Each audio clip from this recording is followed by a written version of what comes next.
जय माँ जयंती। आप सभी को मेरा प्रणाम और आप सभी का फिर से स्वागत है मेरे ब्लॉग में। और मेरे ब्लॉगिंग की शुरुआत हो रही है अभी 3-4 बजे के आसपास से हो रही है।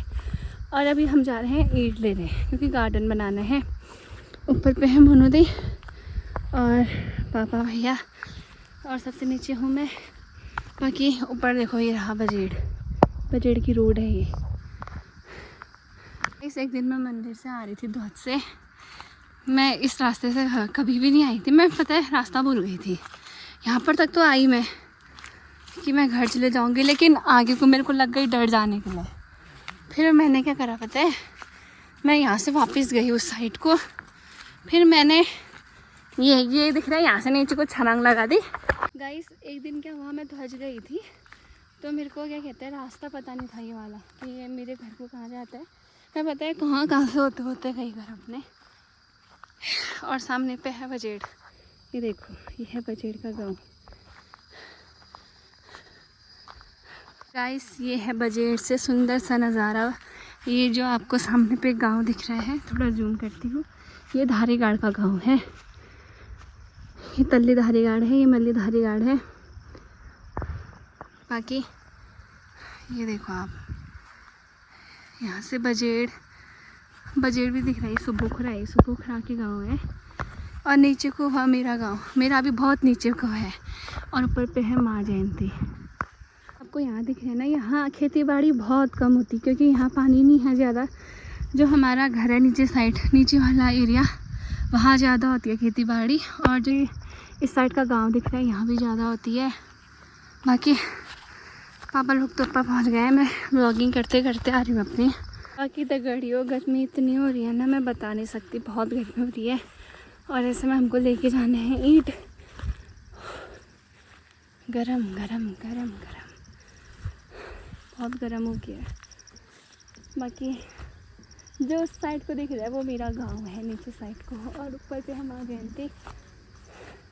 बाकी अब हल्की हल्की छाँव आने लग गई है। और जो आपको उस साइड खुद हुए दिख रहा है ना मंगे, मैं सुन रही थी कि यहाँ फूल लगाने वाले हैं करके। गाइस ये टावर देखो कितना प्यारा लग रहा है ना, बहुत ही सुंदर लग रहा है।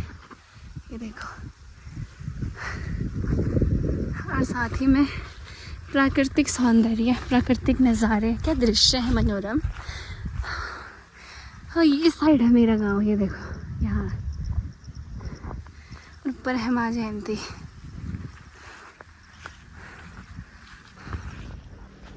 कि जो ये आपको एरिया दिख रहा है कितना प्यारा लग रहा है ना। और जो ये रोड दिख रही है ना, ये है आपकी ढूसा खान की।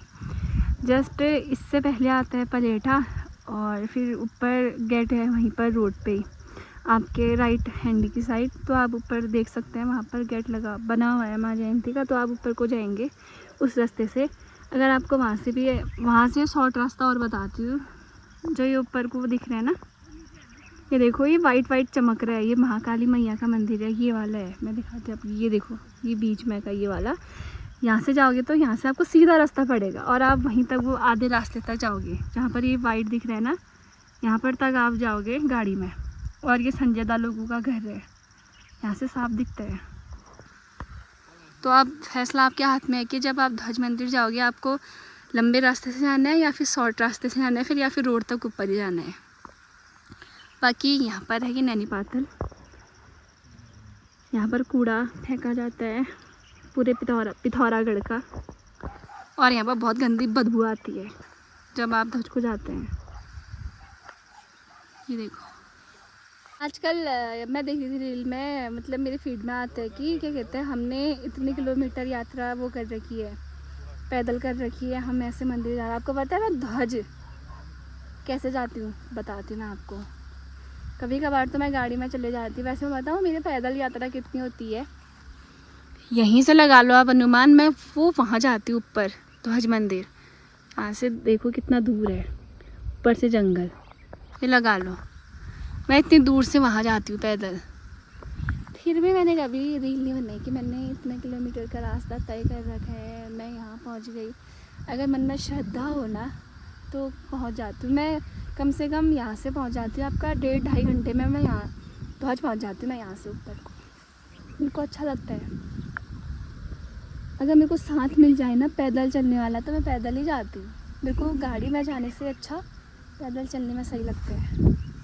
इससे अच्छा ये है कि जब भी मंदिर जाते हैं तो आप पैदल जाएं। भाई मेरा गला भी बैठ रहा है, गला बैठ रही है, पता क्यों, पता नहीं कैसे, मेरे को भी नहीं पता है। यहाँ इतनी अच्छी हवा चल रही है ना, मस्त वाली, मतलब एकदम वो वाली मंत्रमुग्ध होने वाली अच्छी हवा चल रही है। और यहाँ चरी वरी बोल रही है, ये बोलिए हम आसी लेके भी नहीं आए, अब बजट से ले जाते गाइस हम चोरी करके।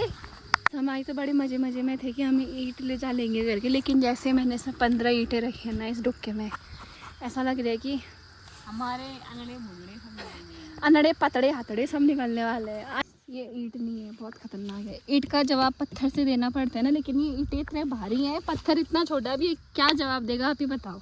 इस मैंने पकड़ रखी है 15 ईंटें और ये उतनी भारी भी नहीं हो रही है, और ये असर है घर का खाया पिया हुआ, और इसको भी घर भी ले जाना है, मतलब उतनी भारी भी नहीं हो रही है।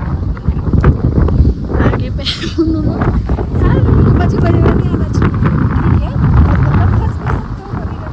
तभी हमको कहाँ जाना है बताऊँ, वो वहाँ जाना है। ऐसा भारी हो गया ना, कमर दुखने लग गई मेरी तो। फाइनली पहुँच गए हम अपने इलाके में, अपने मुल्क में, बोलने की भी सांस नहीं है, खतरनाक हो गया। अभी ना मैं जा रही हूँ ना, मेरे को एक गाना याद आ रहा है, वो प्रहलाद मेहरा जी का है ना, पसीना भी हो गया वाला, पहाड़े की चीली पहाड़े की बारिले कभी खाया दी रोटा सुखेले। गाइस बाकी गला ऐसा हो रखा है, थोड़ा खराब, सांस भी लगे। फाइनली हम पहुंच गए हैं घर पे। वहाँ पे हम होने वाली हमारी ईंट, आज से नहीं जाएंगे ईंट लाने। भाई साहब बहुत गंदा आता है, बहुत गंदा। और वो 10 किलो अभी नहीं सक पा रहा है, ये खाता 2-2 थाली भात है ये। इतनी ईंट लाई थी मैं, यहाँ पर है भी 2, बाकी वो, और ये भी लाई है 15 ही लाई थी, 15 में कुल हो गए 30, 10 ये लाया था 40। मानो गाइस मैं घर तो आ गई हूँ ना, लेकिन जो ईंट लाने के बाद होश ढीली हो गई है ना, मैं बता नहीं सकती। और मेरे को ना बोलने की ताकत है, खाना खाने की भी ताकत नहीं है भाई, ना बनाने की ताकत है। इसी के साथ मैं भी करती हूँ अपने ब्लॉग की समाप्ति। जय मां जयंती, बाय।